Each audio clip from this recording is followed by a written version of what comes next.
Last week, Treyarch, the developer of Call of Duty: Black Ops 4, announced that the game wouldn't have a conventional single-player campaign. Instead, a Battle Royale mode will debut with COD 4, dubbed Blackout. According to Treyarch chairman Mark Lamia, it's all about having fun with your friends. More fun than you've ever had. Black Ops 4 doesn't have a traditional campaign, we're weaving narrative into each of the modes. Lamia has promised that the title will include the ability to play solo against zombies and multiplayer modes, stating, "Those of you who just want to ramp up on your own, we've got you covered, too." Much has been made of this shift, including previous comments from companies like EA, which indicated it was generally pivoting away from single-player titles and towards multiplayer games. This shift has also been blamed, at least in part, for the death of Star Wars 1313.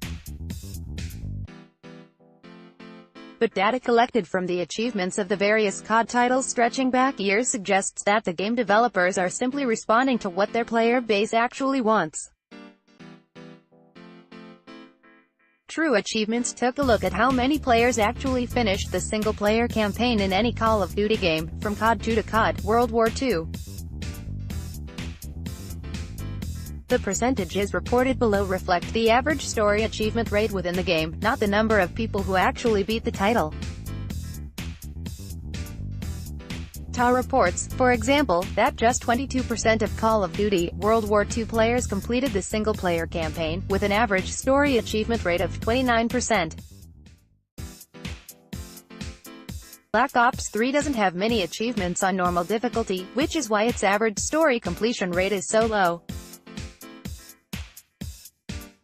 The game does give an achievement for completing it on any difficulty, but only 9% of players actually finished the title's single-player campaign. And as TA notes, even when you look at single-player games, the story participation average is low. Hit their article for more details on this. There are several ways to interpret this data and at least one confounding variable to consider.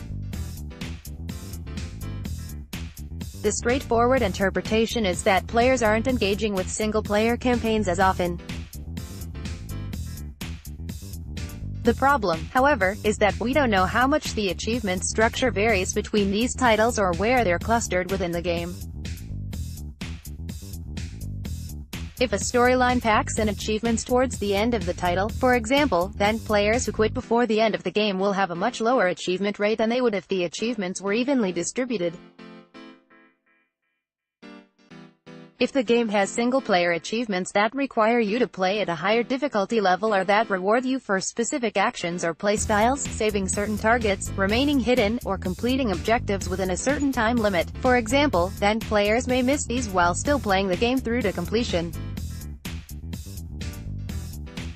The fact that Black Ops 3's completion rate of 9% is more than twice as high as its average story participation is proof that these kinds of variables exist. On the other hand, the completion figures that TA cites aren't exactly great either.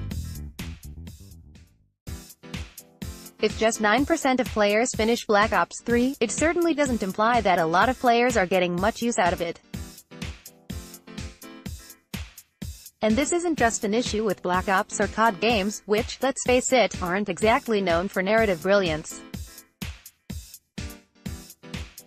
The Dragonborn comes, but he only sticks around to help about 15% of the time. Image by Kotaku. Barely 15% of players actually beat Skyrim. I'm not one of them, despite adoring Skyrim and playing it like crazy years ago. Ultimately, I got bored with the game before I beat it. But there's another lesson here, one that speaks to the risk of judging the value of single-player games based solely on achievement metrics. I loved Skyrim, especially modded Skyrim. But I remember several years ago, I cannot find the link, reading an interview in which one of the Skyrim developers said that the reason the endgame often isn't well balanced is because the devs know so few players make it to high levels. Only 44.6% of Skyrim players hit LVL 25 and only 4.7% ever hit LVL 50. This led the devs to focus on balancing combat on lower levels, since they knew relatively few players made it to the higher ones. This is a very useful insight to have. But judging the value of a game's single-player campaign based on the number of people who beat it is a mistake. It implies that the value of a game is only realized if it's played through to completion. I remember my time in Skyrim fondly despite the fact that I never beat the title. That can be true for many games. I typically quit and restart new Civilization games before beating them because once I know I'm going to win and that there's no way anyone can stop me, I'd sooner start a new game than continue to play an old one. If you judged my time solely by whether I had an in-game achievement related to game completion, you'd think I'd never played at all. We don't know exactly why Treyarch decided not to build a single-player campaign into Black Ops 4, and it's interesting to see how many people complete or don't complete the SP campaigns in these titles, but when it comes to how many people enjoy a game, single-player completion rates may be a poor proxy for that information. We'll have to wait for sales figures to see what people want more, a single-player game, or a Battle Royale, COD style.